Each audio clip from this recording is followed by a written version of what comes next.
السلام عليكم ورحمة الله وبركاته. الحمد لله والصلاة والسلام على رسول الله وعلى آله وصحبه ومن والاه. أما بعد. So, brothers and sisters, my talk today is going to be about the importance, the Islamic importance of earning and of earning halal. Unfortunately, a small group of Muslims, they think that Islam is overall. A good Muslim cannot really, generally be interested in wealth.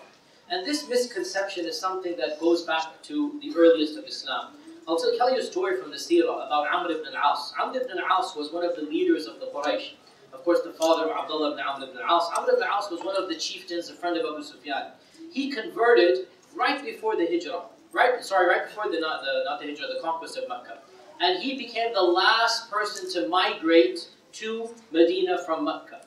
And when he converted, within a few days, the Prophet ﷺ said to him, "Oh Amr, I'm going to send you on an expedition, and I'm going to make dua that Allah subhanahu wa ta'ala blesses you and gives you plenty of wealth. This expedition should be profitable. I want you to come with a lot of money back from this expedition." Amr radiallahu anhu, his eyes became burrowed. He's like, "Ya Rasulullah, do you think I accepted Islam for money?" Like he felt insulted. Are you insinuating that I need to be dangled with money in order to be a Muslim? Do you think I accepted Islam for money?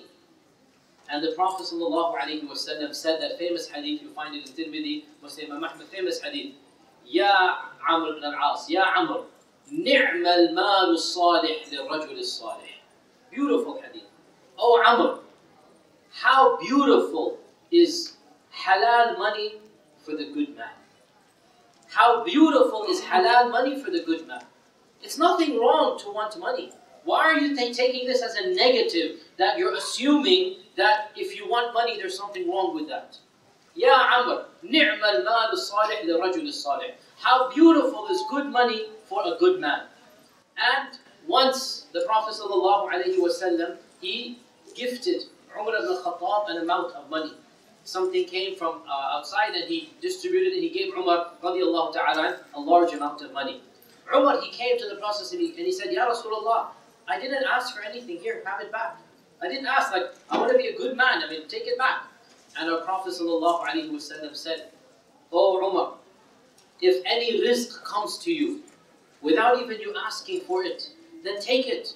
For this is Allah's rizq that He has maneuvered to get to you. Your name was on it. You weren't greedy to get it. You got a profit. You got something extra. Go for it."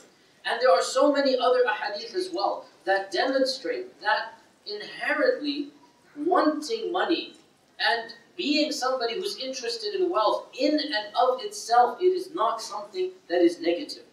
Allah says in the Quran, وَلَقَدْ كَرَّمْنَا بَنِي آدَمَ. We have honored the children of Adam. How have we honored them? We have honored them by so many ways, and Allah mentions over a dozen in the Quran. And of what Allah says, وَرَزَقْنَاهُمْ مِنَ الطَّيِّبَاتِ. And we gave them plenty of blessings, طيبات. And if you look at the scholars of tafsir, what is طيبات? They say طيبات includes gold and silver. Of the blessings that Allah has given us, and Allah says, I have honored man. No other entity, the jinn, don't have money in between them. They don't charge their expenses to credit card. Okay? They don't have anything. The angels don't have money between them. We are the only creation of Adam. The animals don't have currency between them. We are the only creation of Allah subhanahu wa ta'ala, that use currency, that use gold and silver and all currencies. And Allah mentions this in the Quran indirectly as one of His blessings to us. وَلَقَدْ كَرَّمْنَا بَنِي آدَمَ. We have blessed the children of Adam, and of those blessings, وَرَزَقْنَاهُمْ مِنَ الطَّيِّبَاتِ. And we gave them the rizq of all of these pure things. And of course it includes food and drink, but it also includes, as the scholars of tafsir said, gold and silver, which is money. So money is a natural inclination of man. As Allah says in the Quran, وَتُحِبُّونَ الْمَالَ حُبًّا جَمًّا. You love to acquire money, an immense amount of love. That is inherent. The Prophet Ayyub alayhi salam, hadith is in Sahih Bukhari. Memorize this hadith, it's so beautiful. You all know the Prophet Ayyub, he was blessed with so much, then Allah took it away, then Allah gave him back double. You all know the story. Prophet Ayyub alayhi salam, he was blessed and he was tested, and then he was given much more. One time, the hadith is in Sahih Bukhari. The Prophet Ayyub alayhi salam was doing ghusl all alone. He was, behind a rock doing ghusl, and he had taken his clothes off and put them rock, and he's doing his ghusl.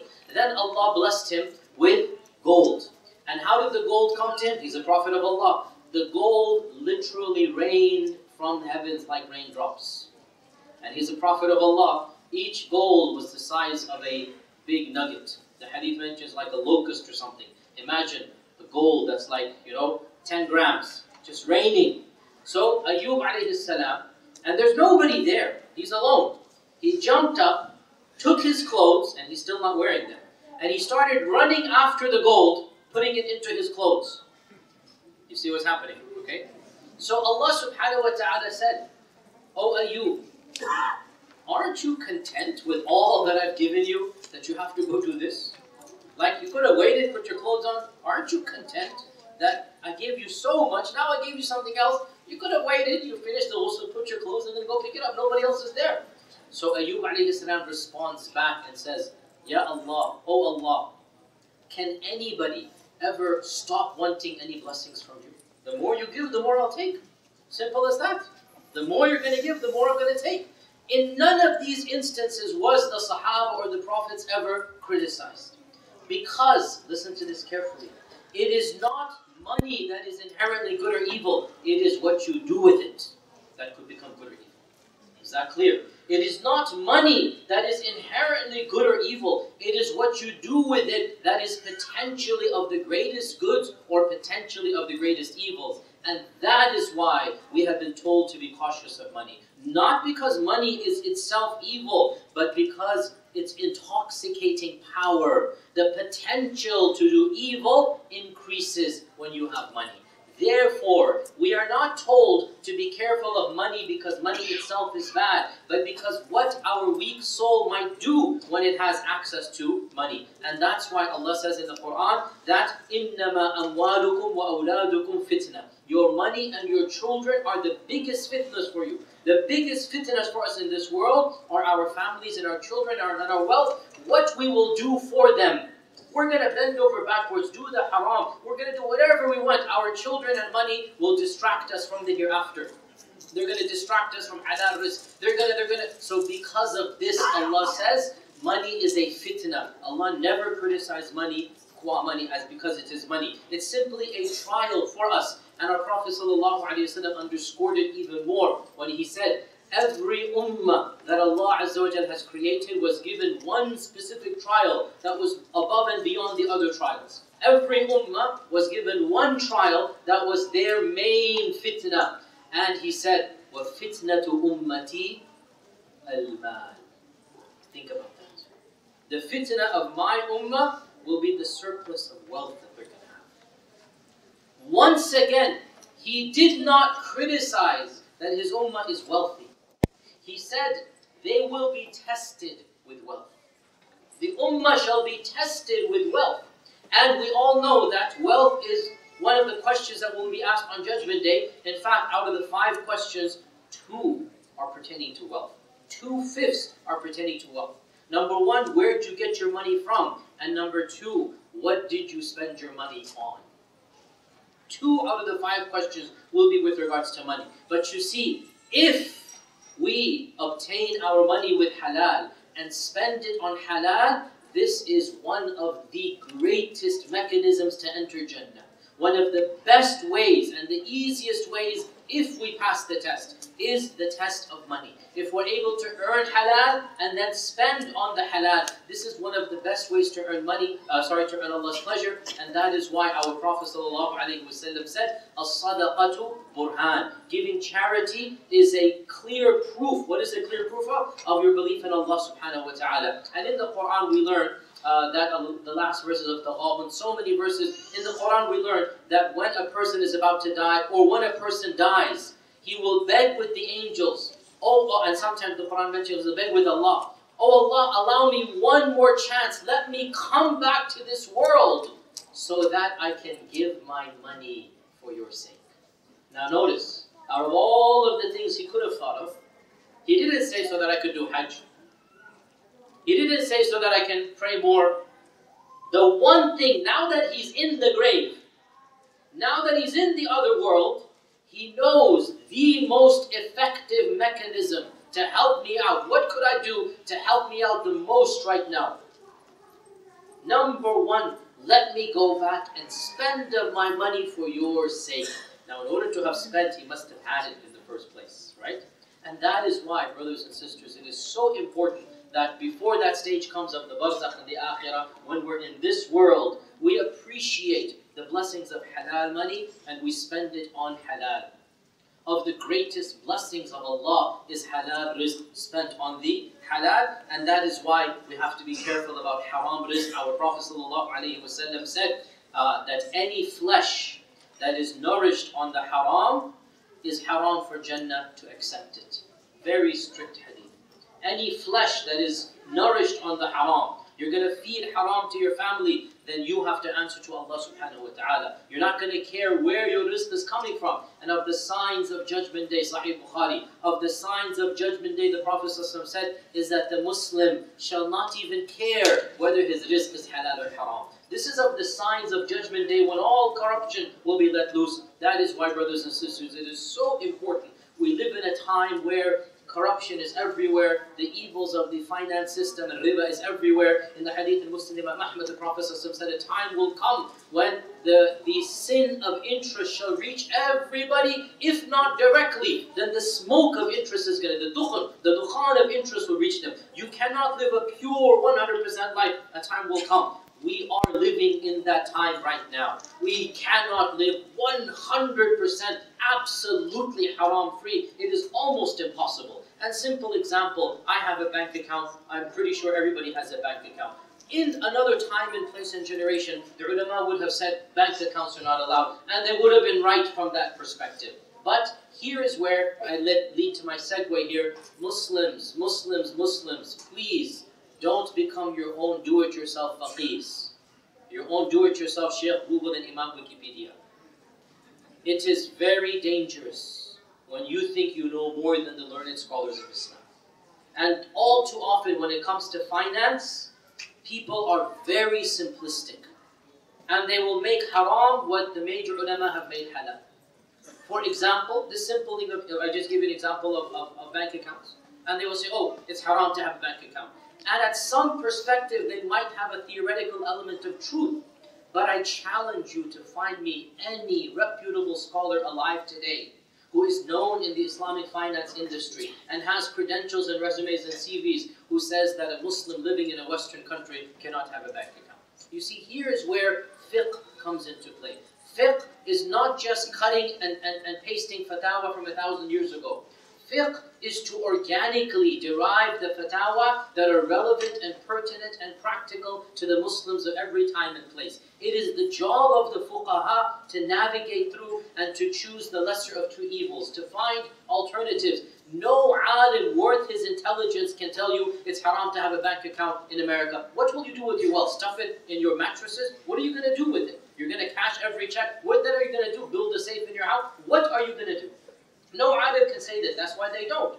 This is why, when it comes to Islamic finance, it is so important you don't start becoming your own faqih and your own judge and your own scholar. This is a speciality. Even I myself, I have dabbled in it, but I never claimed to be a specialist in Islamic finance. I have studied it, and I am an amateur. I never claimed that I am, and that's why I'm not on the advisory board of the finance council. I'm on the ethical side of things here. Sheikh Taha and others, they are on the fiqh side. They do the minutiae. They do the contracts and the details. And here's the point, brothers and sisters. Look. We live at a time and place where it is getting increasingly difficult to be 100% absolutely crystal clear halal. It's almost impossible. So then the job of the ulama is to make it as halal as possible and to have a red line. This is going to be haram, we're not going to go there.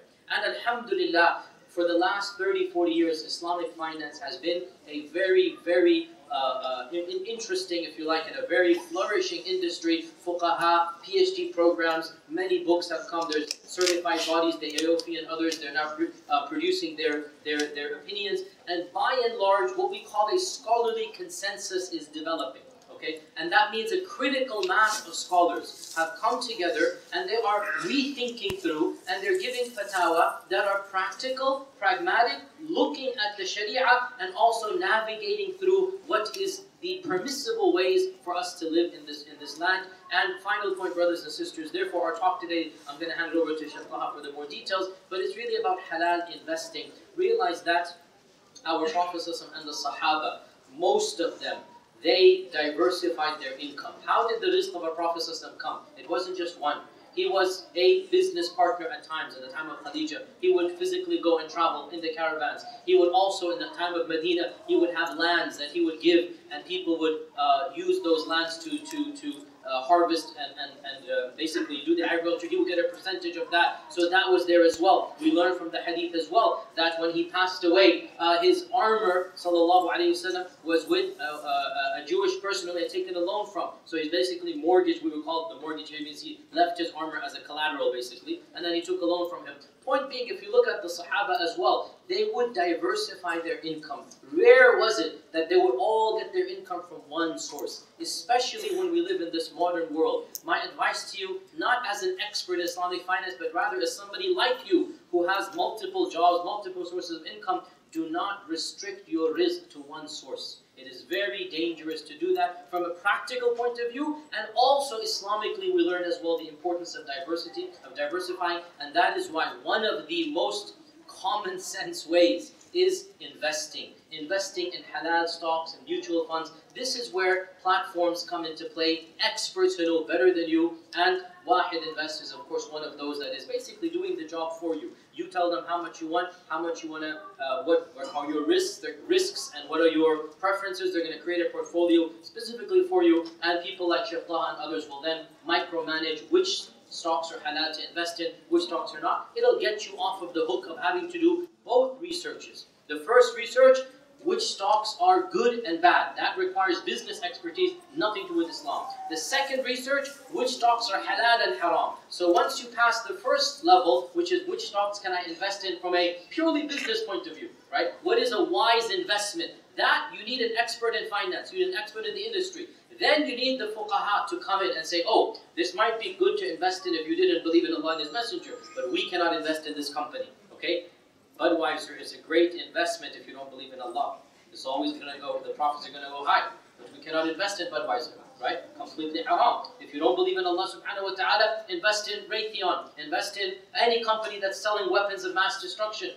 Profits are going to soar. Our fuqaha have said it is haram to invest in a company that is manufacturing bombs. This is our fuqaha. Our ethical scholars are going to come and say you cannot put your money that is going to kill innocent people around the world. So we cannot invest in companies that are basically producing weapons of mass destruction. The same goes for other companies that have unethical practices or unethical products or riba, etc., etc. This is where, again, Shaykh Taha and others come into play. So either you yourselves become experts in Islamic finance and in modern finance and do your own, or if you don't want to spend 20 years doing that, then the easy and the alhamdulillah sensible thing to do is to find a group of people who have the same vision as you, and that's why I myself as well, I've seen the platform, I've opened an account with them as well. It's something that is logical to do. Really, it's logical. I'm not an expert in modern finance, and in Islamic finance, I trust the scholars that are experts more than I am in this field. So this is the sensible thing to do, that you find people that are on the same vision and wavelength as you, and then put whatever you can with them. And that's why I do believe that all of us should diversify, and one of the sources should be halal investments. Not the only source, by the way, should be others as well. Should be your risk as well if you have business partnerships with people that you trust and know. Whatever, each one of you knows your situation best. But as one of the simplest ways would be to invest in something that is long-term, that is safe and halal, and that is what we call mutual funds and stocks. May Allah subhanahu wa ta'ala grant all of us pure wealth, and may Allah subhanahu wa ta'ala make us all pass the test of halal wealth. May Allah subhanahu wa ta'ala make our wealth a source of blessing for us. May Allah subhanahu wa ta'ala increase our wealth, that is rizqan halalan tayyiba. By the way, our processor would make dua to Allah, Allahumma inni as'aluka rizqan halalan tayyiban. He would ask for rizq from Allah. He would ask for halal money. There's nothing wrong with wanting money. You had just better make sure it's halal and you spend it on halal. May Allah subhanahu wa ta'ala make us all followers of His Sharia and followers of the Sunnah of the Prophet sallallahu alaihi wasallam.